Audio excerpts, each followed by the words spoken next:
Hey everyone, welcome to our ARKA 360 training circuit. Today we're going to be going over a small feature, but it is one that I personally find really annoying. So what we're going to do is we are going to help clear out our inboxes, which I know everyone is looking forward to. The first thing that we want to do is log into ARKA 360 onto our dashboard page.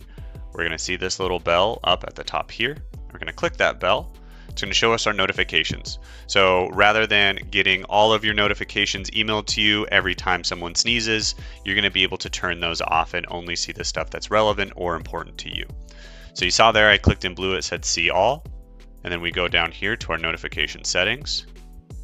And then here we see our in-app notifications. So while you're in the app, you can still get notifications or your email notifications. So you can have those either turned on, turned off. You can turn on special stuff here, stuff like that. So you can have all that information in there, or you can turn them all off and you just click update. So stay tuned for more. Hopefully this helps you guys have a little less clutter in your lives.